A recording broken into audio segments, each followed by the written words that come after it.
Page 99, An Old Irish Blessing. Another ugly looking thing with all these eighth notes, but let's just take a look. We're not using anything new, we're just using our G penna scale. Look it over, I see it's 1 page long. Treble bass clef, 4/4 time signature. We have a pickup beat. We're coming in on beat 4. I see eighth notes, quarter notes, dotted half notes, and rests and stuff. Think we can handle all that. One hand at a time, let's make sure we have the notes and the rhythms and all. You're starting out with third finger on B.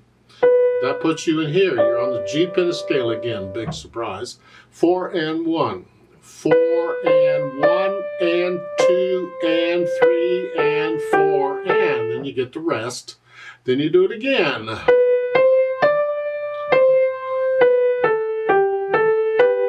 There, going from measure 4 to 5.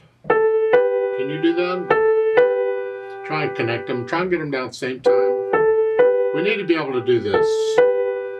I'm shifting weight from fingers to fingers. That's all. The weight's on this finger. I'm going to put it on these fingers. I'm going to lift that finger up. It helps lift the wrist a little bit as you come up here and then come down. I'm exaggerating it so you can see it. To help you play the notes at the same time, that's fine. And then measure 9, you get the chords, a G chord, and then here, and then a G, an A, and a C. So if you're not sure what the chords are, what the notes are, you spell out the chord. That's what we call it. You just figure it out one note at a time, starting at the bottom. So that last chord there on measure 9, that's a G, an A, and a C. So, because once you have it, you want to think of it as one thing, not 3 separate notes. It's one thing. So again, in that measure 9 is here, and then here, and then here. And then going on, 4 and 4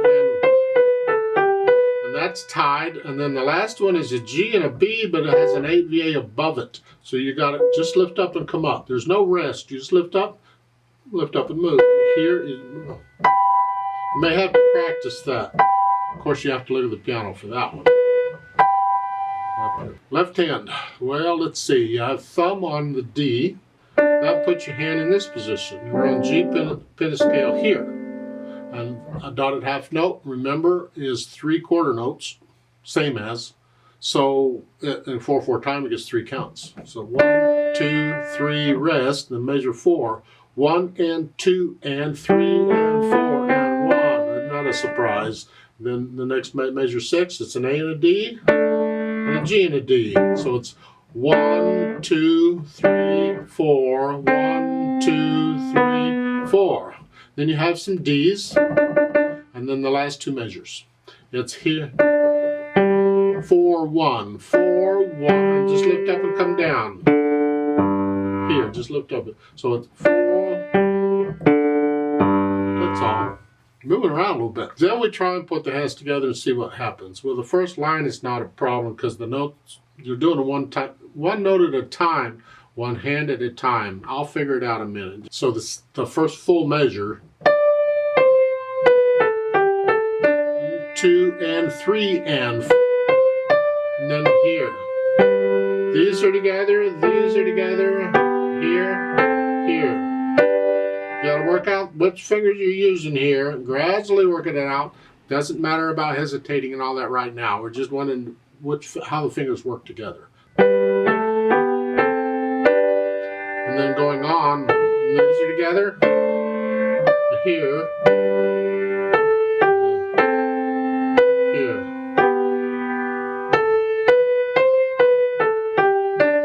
And then the half note, hold it down as you play that, and then here.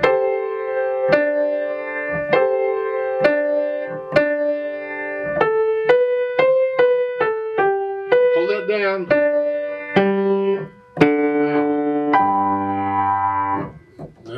I want you to have an idea what the hands are doing together. Then you go back over it slowly and carefully, work out the hesitations. So it's a steady beat throughout.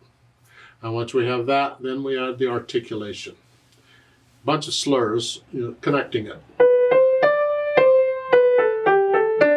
Then lift up. It's like taking a breath.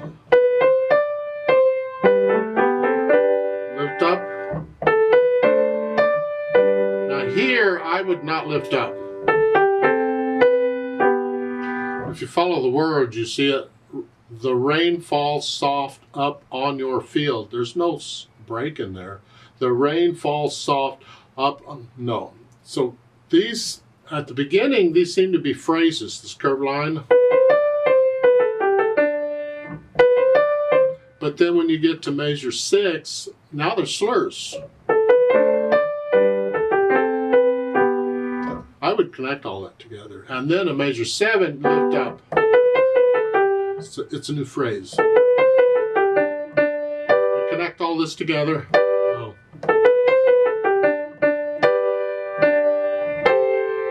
You can't really connect these, but do the best you can.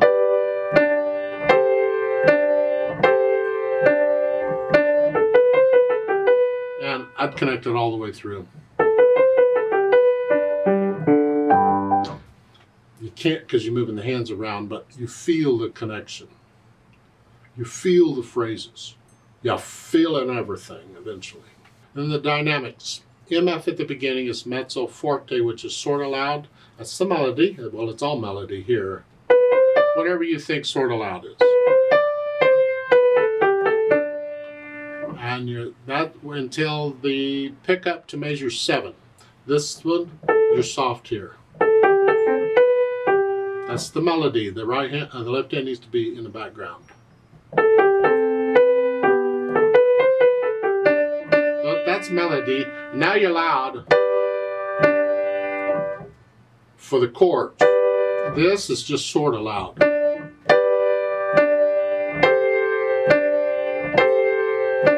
And then measure 10, you get that hairpin to get softer.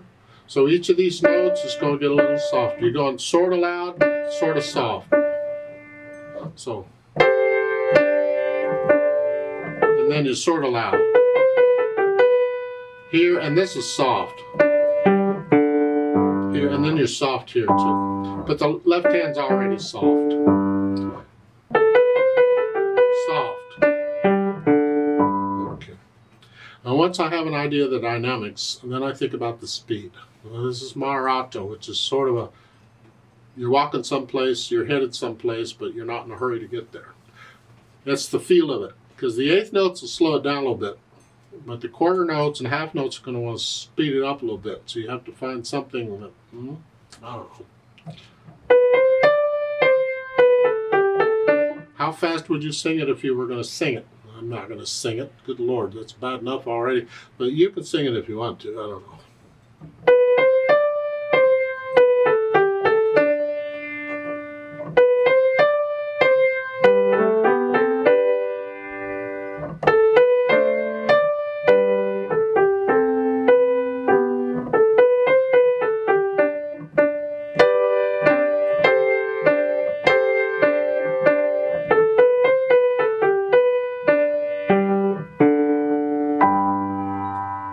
See the RIT in the last measure? Slow it down. 1, 2, 3, 4, whatever. Yeah, slow it down. So that last half note will sound longer than 2 beats, but that's because you're counting slower.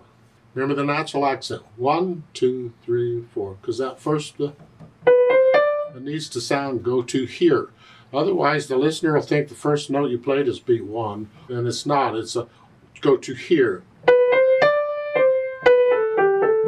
Exaggerate them if you have to.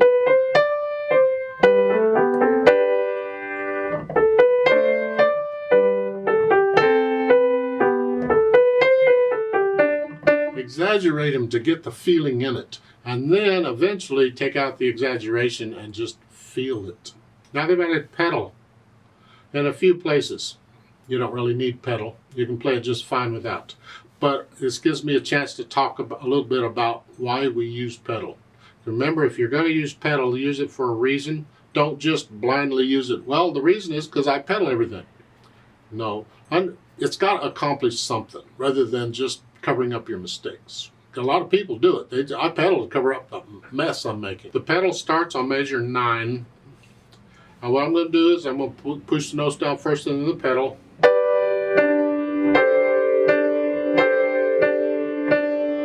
And they're showing pedal lifted up there. They're keeping the pedal simple for you.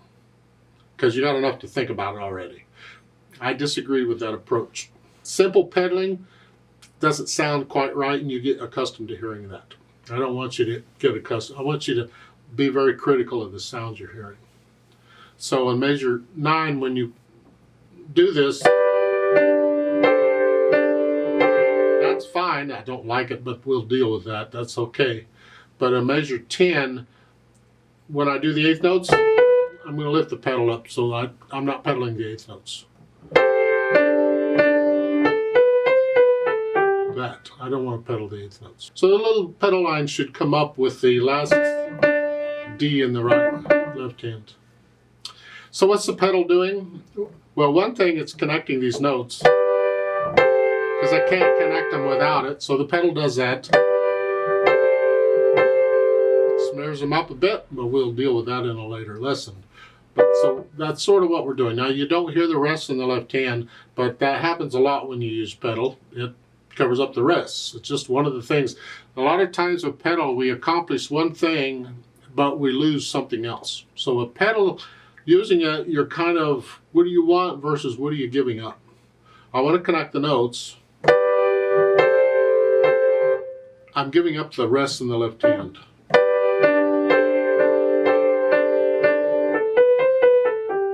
Okay, I can deal with that. Then at the end, again, we're using pedal to maintain the sound, because we can't hold these notes down all the way to the end. I'm moving around too much. So the pedal lets us keep all these notes. All of these notes.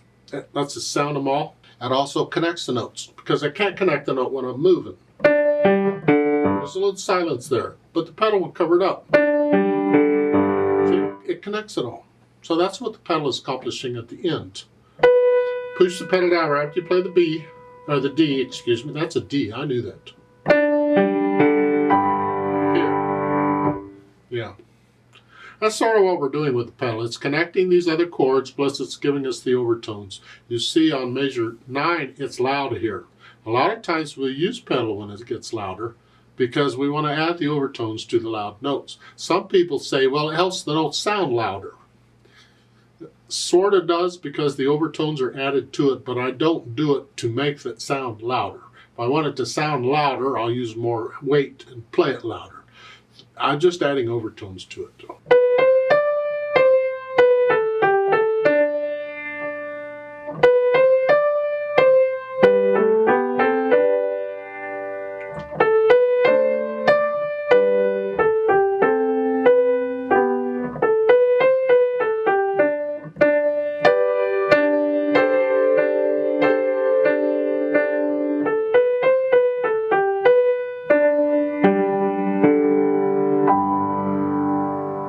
Measure 9, or the beat before measure 9, they're showing the pedal on that.